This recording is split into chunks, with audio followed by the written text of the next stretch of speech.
I am Sonalal Killer Samaroo. I was born right here in Surrey Village in 1961. I'm the last of 13 children, 7 girls and 6 boys. My mom passed away when I was only 2 months old. And it was survival with my brothers and sisters after all. That's basically what it was in a nutshell, right?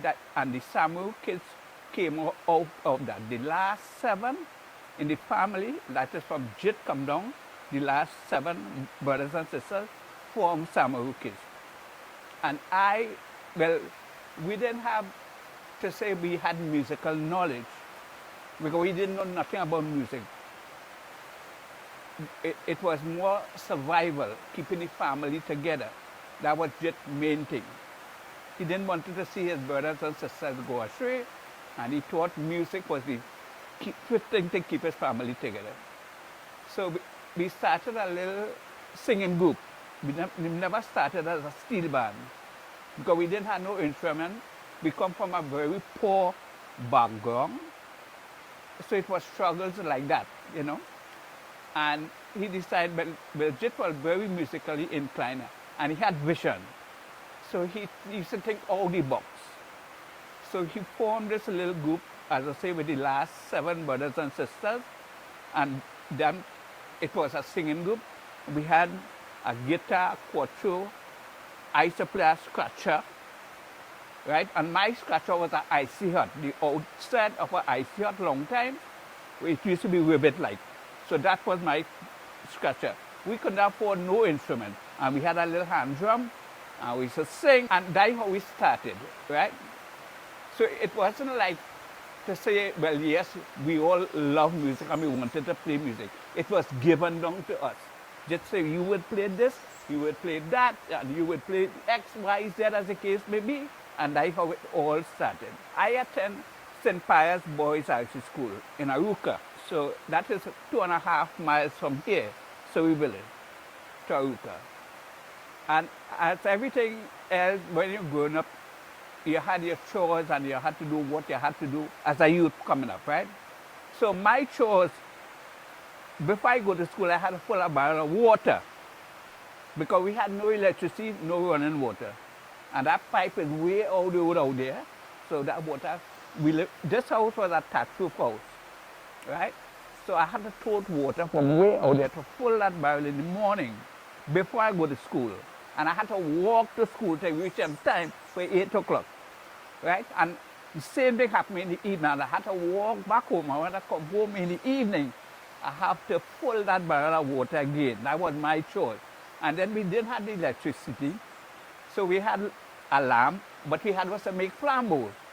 That's part of my job too. I had to make flambeaux when the night reached. Then after we had a lot of mosquito in those times, we used to have to go and cut a tree they call black stage, which is to send out plenty smoke to smoke the house for the mosquitoes and all these things. I remember that distinctly. And then on a weekend, we didn't have the running water. So how we wash clothes, we had to go to the river. So we had to tow the clothes down to the river for my sisters and them to wash it down there, and then we had to tote it back up the hill. Then we didn't have stove, and then we had fireside. My father used to go on weekend and cut dry wood all out in the jungle, and he will tell us, listen, I cut dry wood up there, you all will go and tote it. He will direct us which part it is, so that part of it chose to go and bring that dry wood home to cook. He used to work on works on that time, right? He used to work on the road. Them time they had to bust pitch and, oil and things, patch the road. So that was his job. He didn't have nothing to do with music. My mother was, I heard that she was a wicked dulak player. That the Indian drum, she said, go and play dulak and sing and whatnot. So I think we musical inheritance probably came from her. After the little group we formed, right? Now Jit got himself involved with pan. He loved pan, right? And he had a band in Montreal. His friends and them take him down there, and he joined the band, and he became one of the better pan players. He understands music. He started to do the songs and things for the band. So he could play any instrument. And the band was going on a tour. They leave a Kambuli. That's the name of the band, Kambuli. They was going on a tour. Charming organized a tour for the band to go Bermuda. So he went to go. He was getting picked because he was one of the better players. He was doing music for the band. He could play any instrument. So when they picked this side, they didn't pick him. They dropped him. Of course, he must feel hurt and whatnot. But when they was leaving, he went to the captain and said, well, Cap, you know, I ain't get to go on the trip. But I see you all have some discarded pants there. What you all doing with it? He said, you want it or what? He said, say, yeah. He said, well, like you always take it and carry it home. And he bring those pants home, and that's how Samaroo Kids started as a steelman. So he put everybody to play whatever instrument. He put me as a drummer. He put one of my sisters as the bass. He put the next sister as a triple guitar. One of my next sister used to play congas. It was Jet on tenor pan. My next brother on tenor pan. Both of them passed. All right. One of my brother was on double second, and myself on drums. So that's how we think. And I never started as playing a drum set. We couldn't afford a drum set at that point in time. I started with a hi-hat alone. And we buy drum set piece by piece. And I couldn't afford drumstick. I used to play with bamboo. Then in 1967, we had our first performance in UE. We put together about 7 or 8 songs, and we went and did that performance. And it was history after that. Yeah, I could be more than 6, 7 years old. Just never stopped us from our education. We all went to school, right? I was fortunate enough, I went to school, I passed common entrance, and I used to go to 5 Rivers UNISEC, right? And then I passed, 6 or something, and I went to Arima Comprehensive. But Arima Comprehensive, it didn't finish built yet, when the thing. So it take a whole year before they could complete the building, right? So all that time we was at home. But when it's time to go back to school, now, we had to do a 3-year syllabus in 2 years' time. And that time, Samaroo kids or Samaroo Jets at that time was traveling the world already. We were all over the place. So I was missing a lot of school. And at that point in time, I decided, well, I could not catch up with the work, for sure. So at that point, I say, see me, it's music right now. So that's how I break away from schooling to take music professionally in a sense, and drumming itself, yeah. So that's how I really get into drumming full-time around that time. I never had formal training. Everything I learned was just Samaroo. My brother taught me every single thing on drum. If I had to give anybody credit for I playing, up to today, was him. Nobody else. I did went by Michael Tobias to started sight reading. But then after when I get there and I started it and I realized what it was all about, I sent for all my books and I study myself. And I take it from there after. But I never had no formal training otherwise. And I developed myself going along through the years. How did you get the name Killer? Oh, that is a story by itself. Well, when we was younger, right, we did went to play in a function, right? And while playing, well, the main attraction that time was me on drums, right?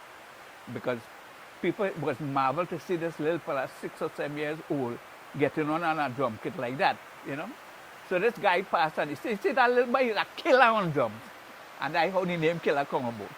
And it remained on me. I said, listen or watch at that time, more like family groups and things, right? We didn't have much, we didn't have television, all these kind of things.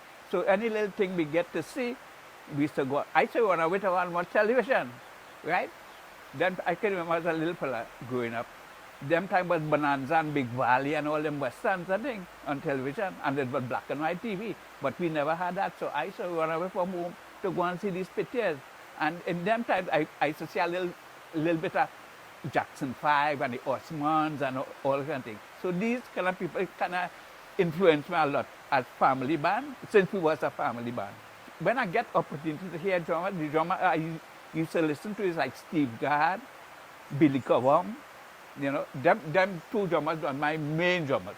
Steve Gadd used to call him the everything man, because he used to play everything. He was unique. Up to today, still the man is still playing. Yeah. Billy Cobham, he's still around too. But And then the later half, after when I'm in, I pass all my years, I'm coming up, like this time, I will listen to people like Dave Beckel and Dennis Chambers and, Steve Smith, all these people, excellent drummers. I love them too bad. How we used to practice as a family band, right? We would get in the band room and everybody is there. We didn't have let me say, a tape recorder because we couldn't afford all these kind of that at that time. Jit will get the music, he will know the music, and he will teach everybody what to play. So if the tune, let me say, is a bossa nova, he would come and show me what is a bossa nova, how you play. He wasn't a drummer, but he could play what you want, what you want to be heard. So he will hold my hand and guide me along, and and that's how I learned different genre, music, and patterns to play. Everything, as I say, he did it for me. Killer, Sonalal, Samaroo. When I started to play pan back in 1991, that was the name you was hearing, ringing for drums. Killer, killer, killer, killer, So, me playing in the same band with Killer, which was Arima Angel, half at the time. I was always listening. I mean, I wasn't too interested in drums just yet, but I always had my hair out because he was always different. He was so crisp and clean, you know.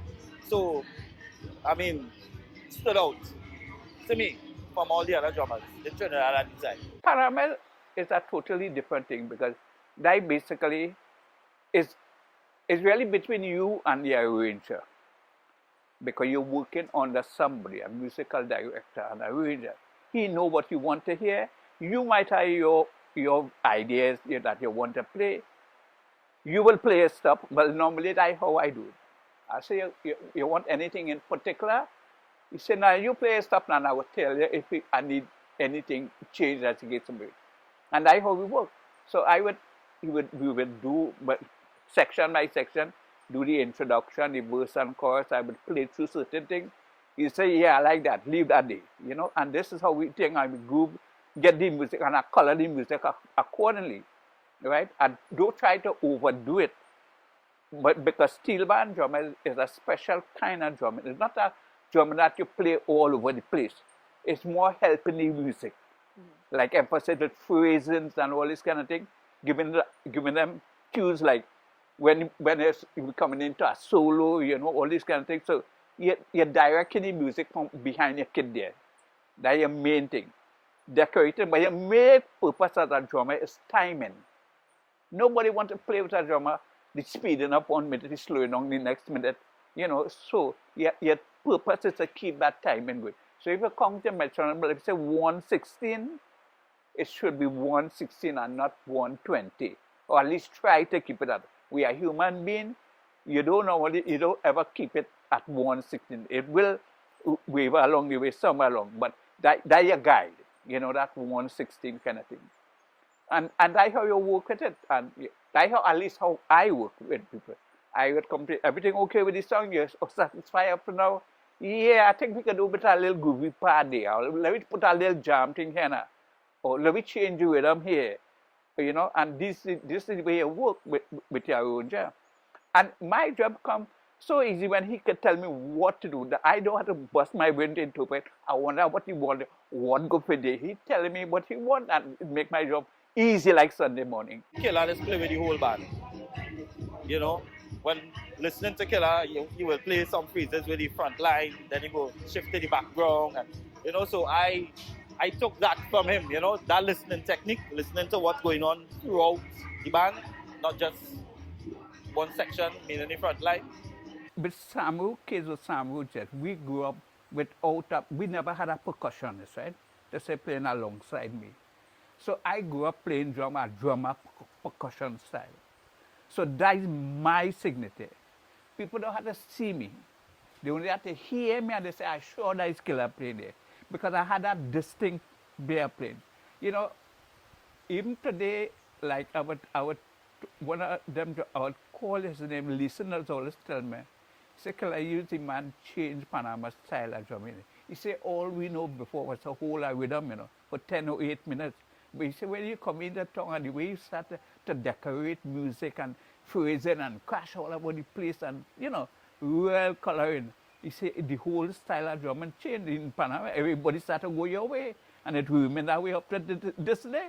So, that's how it is. When I started to play drums in 94, that was my go-to person, So anyway, Killer playing, I had to be there to stand up and watch, listen to what he doing, and so he was a big influence for me. It wasn't something that I learned in the sense that I hear somebody playing it. It's something I developed playing. Because I had was to play that way, because as I say, we never had a percussion. So my two hands always pretty busy between the hi-hat and a snare drum, between the drum kit itself.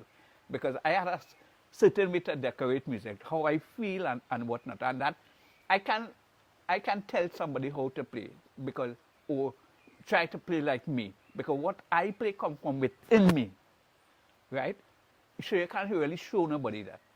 You can guide them and say, well, look, this is a nice spot way to do something, or put something here, because I will play a song and you will play a song. What I would play in this song will be totally different from what you would play in this song.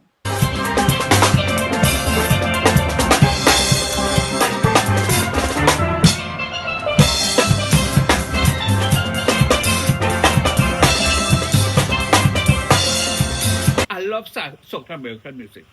Samba and Latin and tango and bolero and things. That drive me up a wall, man. When I hear that, wow, that blow me off my seat. Because there has so much energy, especially percussion and bass, you name it. So I love listening to that kind of music. I mean, I love listening to any kind of music because, but those are my main type I listen to. You see, Latin music, I love that. But with Samaroo Jets, we supply a wide repertoire of music, so I had to learn all these different rhythms. So that will make me a pretty outstanding drummer to all the Western drummers, because with Samaroo Jets, you have to look to play tango, bolero, bossa nova, samba, jazz, Castilian, you name it. It's all the different genre of music. You have to learn this rhythm and capture the mood of it, which is the key thing. It's not like just playing, but making sense out of what you play. It's not like, hey, this is soca pattern, I'm going to play that too. You can play it, but if you don't make musical sense, it's nothing. What you're playing, it comes like you're wasting your time, So in learning to play and playing different rhythm, you have to first learn to accomplish the mood of the rhythm. You have to get the groove for it to sound like what it's supposed to sound like. And that does take a time, because you have to listen to the music. It don't come just so, In any genre of music, not, let me say, soca alone. Anything you want to learn to play, you have to learn it from the people who play in it. You understand? And so you have to go back to roots there, in the sense that get a collection, himself I teaching, and let me say I teaching samba rhythm. I will tell my students, yeah, what? Try and get some samba music and listen to how they play, so you can accomplish what it's supposed to sound like, right? And that's how I do my thing. I would watch some YouTube and watch some stuff, like what the drummers are doing, because I could remember in coming up. I mean, I didn't know to read music and things as old drum scores and things like that. And I say here drummers playing certain things. And I said, like, wow, how is he playing that? What is he really doing there? And then when I get into learning to play and understand, like, rudiments and all the different things in drumming, then I put it together and say, oh, I hear what he doing. He playing a paradiddle and he mix it up as the case may be. Yeah, and then I started to understand how drummer takes simple things and twist it all over the place and make it sound so exciting and difficult when it is really a simple process, But in order to understand these things, you have to learn to read and understand rudiments and these kind of things. And most of the things that they show on video today is basically rudiment, like paradiddle, double stroke roll, and single stroke roll, and all the other rudiments that go with it, clamp and clamp tap and drag and whatnot. I think.